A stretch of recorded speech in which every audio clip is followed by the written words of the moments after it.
Okay, we have one more reading. Just one more reading, and then we will be able to get to the refreshments and the cake part. Louise has lived in Colorado since she was 15. She has owned 2 hardware stores in Arvada with her husband, Clarence.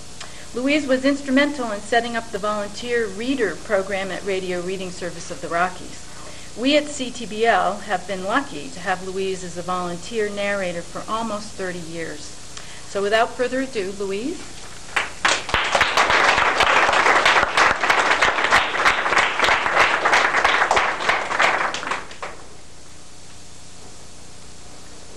Thank you, Debbie. Since we're all here as book lovers, loving to read and loving to own books, I thought it was appropriate to do a couple of little readings from a book entitled Biblioholism. Now, this word is not in the dictionary, but the man who wrote the book, Tom Rabe, has defined biblioholism as book of books, the habitual longing to purchase, read, store, admire, and consume books in excess. This is a book. This is a book about literary addiction. And to begin with, we're going to define literary addiction. Biblioholism, weakness or disease. You've heard the charges. You've seen the sneers. Indeed, it is commonplace that our non-diseased peers stand back in arrogant contempt and attempt to drown us in a flood of guilt. They trot out the standard lexicon of pejorative epithets for our excessive behavior. They label us sordid and feckless creatures, no-count derelicts, who flee their problems for a self-made nirvana of reading and book love. Slobs, losers, cadging parasites, dissolute gutter bums with all the self-control of elected officials voting to raise their own pay.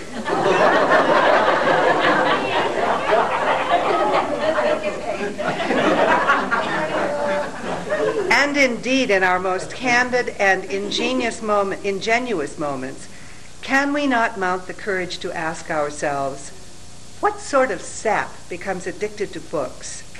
They dangle no physical hook like alcohol or heroin. They promise no mind-bending elysium like hallucinogenic drugs. They tempt us with no material rewards like shoplifting or gambling. Why, they don't even taste good.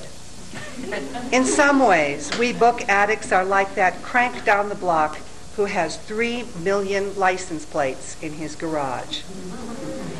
And yet, the moral weakness explanation seems too easy, for there seem to be those among us who become so infatuated with books from our very first encounter, so compelled, so driven, so obsessed, that we clearly have no control over our buying. Is it we who are buying those books, or is it something inside of us crying, "Give me books, I need books"? It is a question that drives to the very heart of wellness and self-image.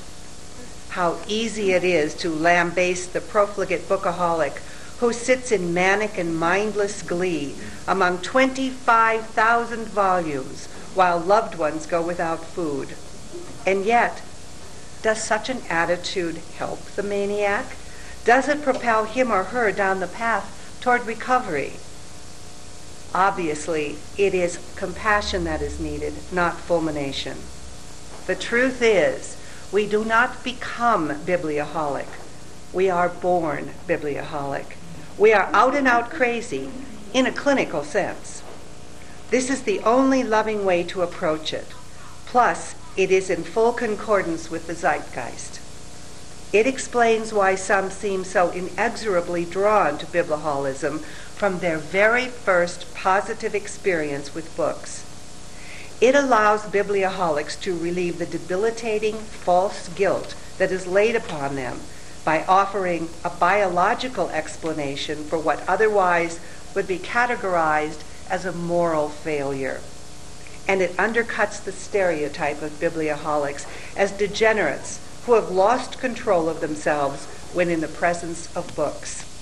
And besides, I'm a biblioholic too, and the last thing I want is some self-righteous tent preacher type getting in my face about how I'm a weak-willed, spineless sinner, lost in the dregs of my own moral fecklessness.